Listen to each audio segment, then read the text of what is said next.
अस्सलाम वालेकुम students. 9th class mathematics unit number 4 का आगाज़ करने जा रहे हैं। आज जो हमारा टॉपिक है वो है अलजेब्रिक एक्सप्रेशन। मैं उसके आपको पहले कॉन्सेप्ट बता देता हूँ। अलजेब्रिक एक्सप्रेशन दरअसल हमारे पास कम्बिनेशन है। कम्बिनेशन किस किस का है? कॉन्स्टेंट्स का, वेरिएबल्स का और अलजेब्रिक ऑपरेशंस, मतलब एडिशन, सब्ट्रैक्शन, मल्टीप्लिकेशन, डिवीजन, ये ऑपरेशन। यहाँ पे कुछ एग्जांपल देता हूँ। 5xy + 9, एक एग्जांपल मैंने ये राइट किया। एक और एग्जांपल राइट कर देता हूँ, 9x² + 3x² + 1/x। Algebraic expression में हमारे पास जो वेरिएबल है वो डिनोमिनेटर में भी आ सकता है। ये क्या है? ये हमने अलजेब्रिक एक्सप्रेशन की आप लोगों को एग्जांपल राइट करके दिया कि कम्बिनेशन है किस किस का, कांस्टेंट का, वेरिएबल्स का और अलजेब्रिक एक्सप्रेशन का। इसका मतलब है कि ये अलजेब्रिक एक्सप्रेशन है। अब हम नेक्स्ट पढ़ते हैं पॉलिनोमियल्स को।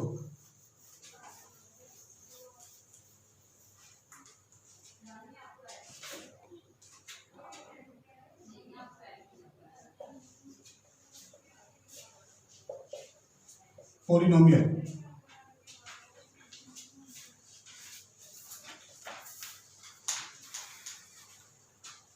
बेटा, पॉली का मतलब होता है मोर और नोमियल। इस केस में हम नोमियल का मतलब यहाँ पे लेंगे टर्म। इसका मतलब क्या होगा कि पॉलिनोमियल का मतलब हम लेंगे मोर टर्म। और साथ में अगर मैं यहाँ पे कोई भी एक्सप्रेशन लिख लेता हूँ 5x² + 9x + 3, तो ऐसी एक्सप्रेशन जिसमें वेरिएबल की पावर क्या हो, पॉजिटिव हो। इसका मतलब एक एक्सपोनेंट क्या होना चाहिए, एक हमारे पास इंटीजर होना चाहिए। इंटीजर का मतलब क्या होता है कि एक तो जो वैल्यू है वो डेसिमल फॉर्म में नहीं होनी चाहिए, और सेकेंडली हम ये भी कह सकते हैं कि जो भी न्यूमेरिकल वैल्यू है इसका मतलब है वो क्या होनी चाहिए, पॉजिटिव होनी चाहिए, नेगेटिव नहीं होनी चाहिए। मोर टर्म, अगर कोई ऐसी पॉलिनोमियल जिस तरह मैं यहाँ पे ऐड कर देता हूँ जस्ट 5x, इसमें क्या है बेटा, ये जस्ट वन टर्म है। इस वन टर्म को हम फिर क्या कहेंगे कि ये क्या है, मोनोमियल है। पॉलिनोमियल में अगर हम नेक्स्ट उसमें कुछ डिस्कस करें तो कुछ और भी कंडीशंस हैं इसकी, जैसे मोनोमियल हो गया,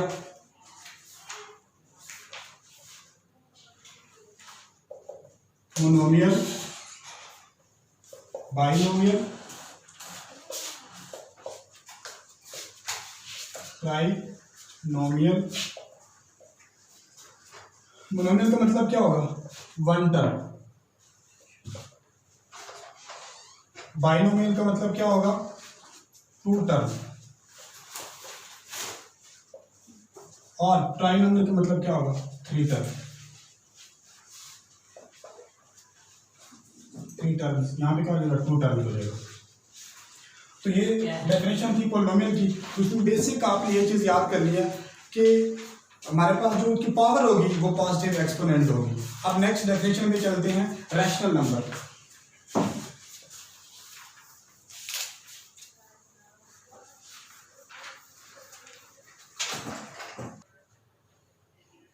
जी, तो नेक्स्ट डेफिनेशन है रैशनल एक्सप्रेशन की।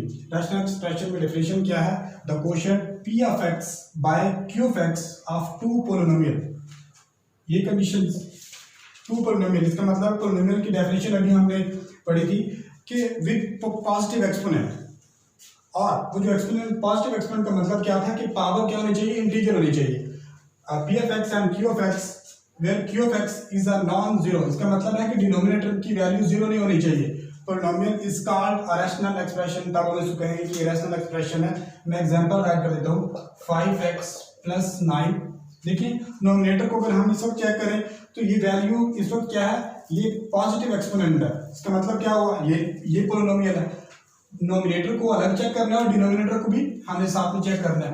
ये क्या है, 9x² + 5, तो डिनोमिनेटर की जो वैल्यू है वो भी क्या है, वो भी पॉजिटिव एक्सपोनेंट के साथ। हम इसको कह सकते हैं कि p of x, ऊपर वाली वैल्यू भी पोलिनोमियल है और नीचे वाली वैल्यू भी पोलिनोमियल है। जब दोनों पोलिनोमियल होंगी तब हम कहेंगे कि ये क्या है, हमारे पास रैशनल एक्सप्रेशन है। अगर यहाँ पर मैं कोई एग्जांपल राइट कर दूं, ये 5x² + 9, डिनोमिनेटर में वैल्यू है 3x² + 1/x, तो ये हमारे पास रैशनल एक्सप्रेशन नहीं है। उसकी वजह क्या है, ये जो हमारे पास वैल्यू बन रही है ये पॉजिटिव एक्सपोनेंट इसका नहीं बनेगा, क्योंकि अगर इसको और ज्यादा सिंप्लीफाई किया जाए तो ये 5x square plus 9/3x square plus, क्योंकि ये डिनोमिनेटर में जब पावर ऊपर जाएगी तो -1 बन जाएगी।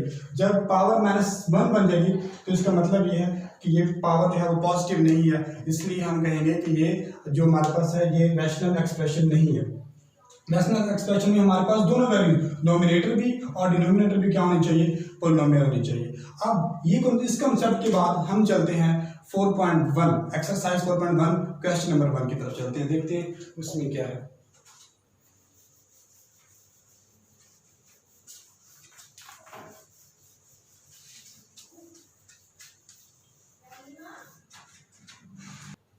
जी बच्चों, तो क्वेश्चन नंबर 1 4.1 का क्वेश्चन नंबर 1 है, identify whether the following algebraic expression are polynomials.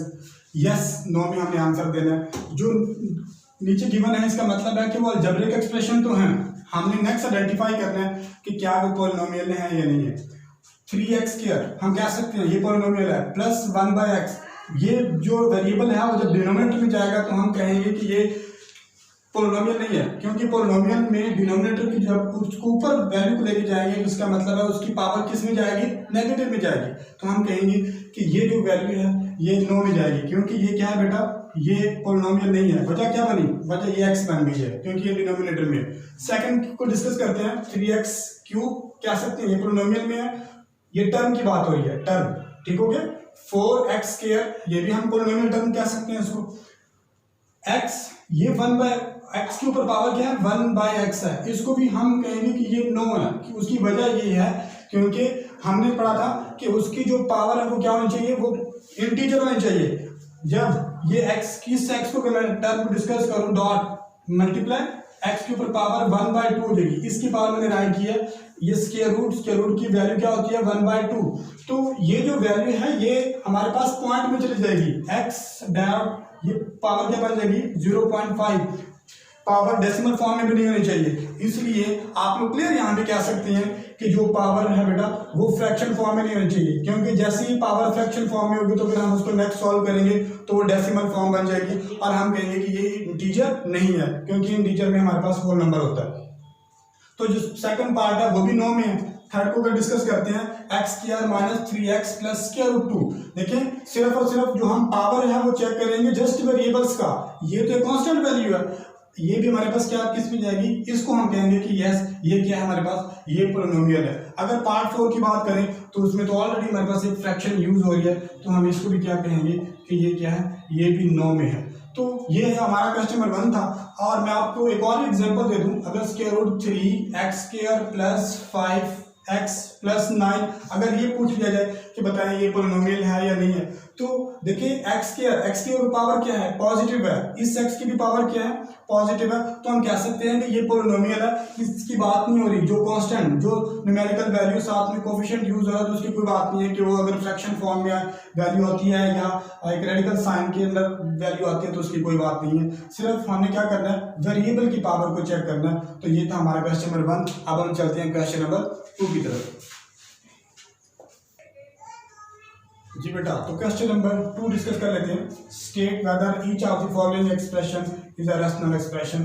तो हमने अब देखना है कि क्या ये जो नीचे गिवन है ये हमारे पास रैशनल एक्सप्रेशन है या नहीं है। रैशनल का मतलब क्या है कि इसमें नोमिनेटर भी वैल्यू होगी, डिनोमिनेटर भी होगी, दोनों को सेपरेट। ऊपर भी हमें देखना है क्या वो पोलिनोमियल है या नहीं है, और नीचे वैल्यू को भी हमें देखना है कि वो पोलिनोमियल है या नहीं है।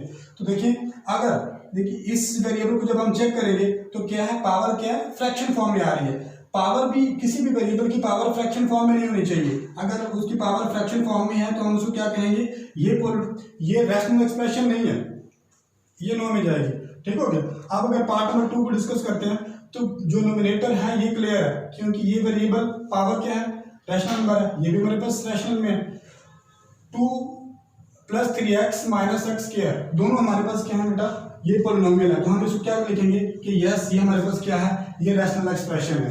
अगर पार्ट 3 की बात करें तो यहाँ पे कोई भी ऐसा वेरिएबल नहीं है जिसकी पावर या नेगेटिव हो या जो है हमारे पास फ्रैक्शन फॉर्म में हो पावर, तो इसका मतलब ये है कि इसको भी हम किस में राइट करेंगे, ये भी हमारे पास है रैशनल एक्सप्रेशन है। अगर पार्ट 4 की बात करें तो देखिए नोमिनेटर में भी हमारे पास जो वेरिएबल है उसकी पावर क्या है, फ्रैक्शन फॉर्म है, और डिनोमिनेटर में भी एक ऐसा वेरिएबल है जिसकी पावर क्या है, फ्रैक्शन फॉर्म है, तो हम इसको भी राइट करेंगे नो। अगर मैं यहाँ पे एक और एग्जांपल पार्ट 5 खुद से मैं एक्स्ट्रा राइट कर रहा हूँ, ये लिखा हुआ 3x² प्लस 9, डिनोमिनेटर में मैंने राइट किया x² प्लस x के स्क्वायर रूट है। देखें जो नोमिनेटर है वो तो पोलिनोमियल है, वो क्लियर है, लेकिन अगर डिनोमिनेटर की बात करें तो x² plus square root x, इस पावर ये क्योंकि इसकी पावर क्या है बेटा, ये फ्रैक्शन फॉर्म में पावर चली जाएगी, तो जो पावर फ्रैक्शन फॉर्म में होगी तब भी हम कहेंगे कि ये हमारे पास, क्योंकि डिनोमिनेटर पोलिनोमियल नहीं है तो हम इसको राइट करेंगे कि ये रैशनल एक्सप्रेशन नहीं है, ये भी नॉट में जाएगी। तो ये था हमारा क्वेश्चन नंबर 2। अब हम आज एक और क्वेश्चन कर लेते हैं, क्वेश्चन नंबर 3 जी बेटा। तो क्वेश्चन नंबर 3 डिस्कस कर लेते हैं। क्वेश्चन नंबर 3 है reduce the following rational expression to lowest form, हमने इसे सिंप्लीफाई करना है।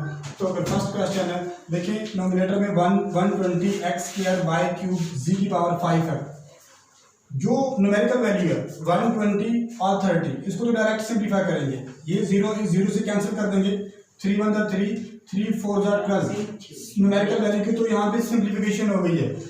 जो हमारे पास वेरिएबल्स हैं इनकी पावर की सिंप्लीफिकेशन कैसी होती है कि या फिर ऐसे करें कि जो हाईएस्ट पावर होगी लोएस्ट पावर को वहां पे ले जाए, एक मेथड। दूसरा मेथड ये है कि नोमिनेटर में कंप्लीट पावर, नीचे वाली पावर सब क्या करें, ऊपर ले जाए। पावर x की क्या है, 2 है, जब ये x की पावर ऊपर जाएगी तो ये साइन चेंज हो जाएगा, तो क्या हो जाएगा, ये -3। जब y को डिस्कस करेंगे तो y की पावर कितनी है, 3, इस y की पावर कितनी है, 1, जब इसको ऊपर लेके जाएंगे तो ये -1 हो जाएगी।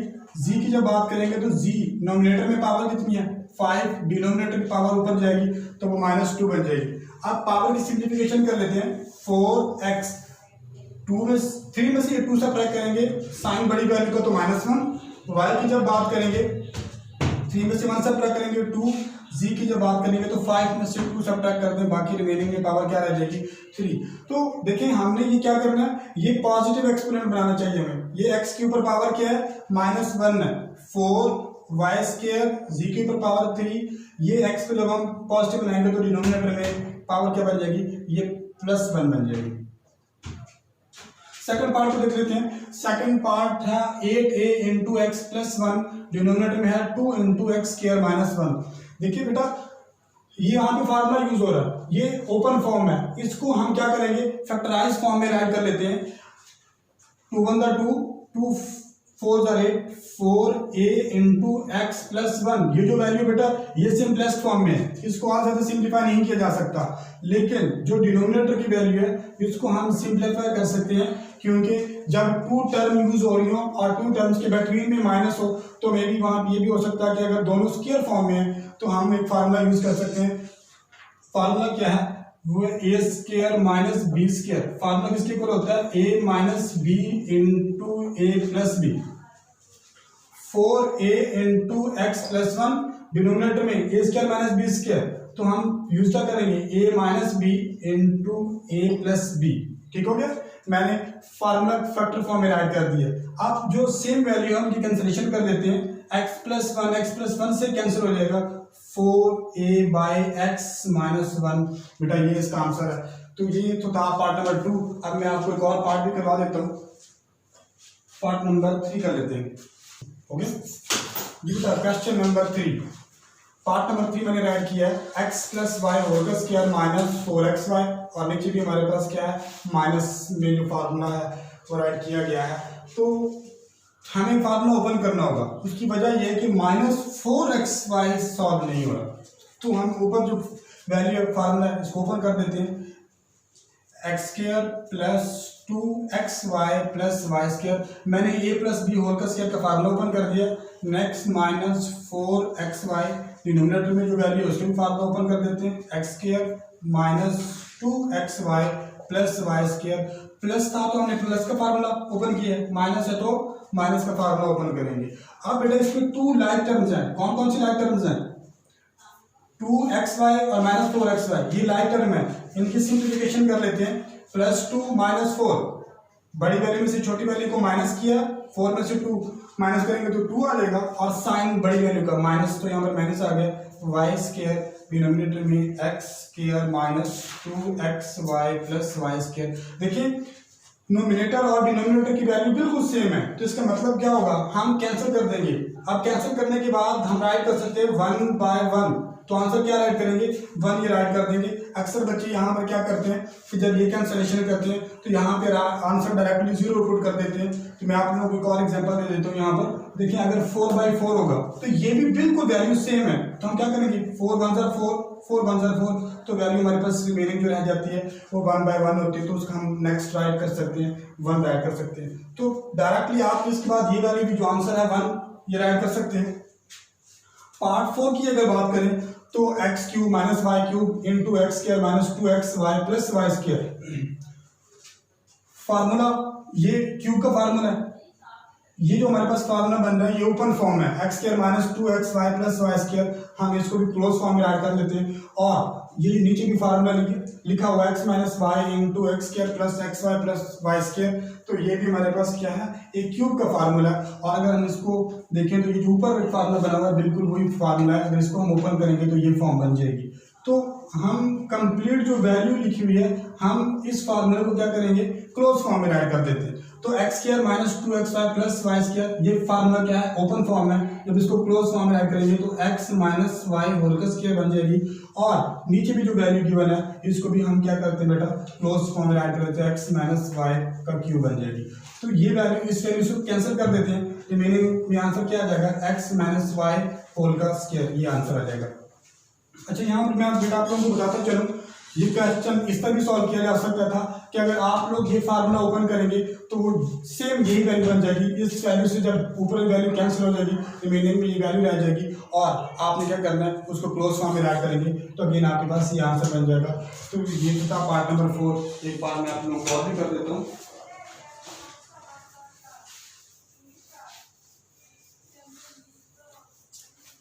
जी सर। जी बेटा, तो नेक्स्ट अगर पार्ट्स को देखा जाए तो वो जितने भी मैंने आप लोगों को क्वेश्चन करके दिए हैं वो इससे डिफरेंट है। तो ऐसा कर लेते हैं कि आज का जो हमारा ये लेक्चर है, फर्स्ट लेक्चर, इसको यहाँ पे एंड कर लेते हैं, और नेक्स्ट इंशाल्लाह लेक्चर नंबर 2 में जो क्वेश्चन नंबर 3 के रिमेनिंग पार्ट्स होंगे वो इंशाल्लाह डिस्कस करेंगे। Thank you.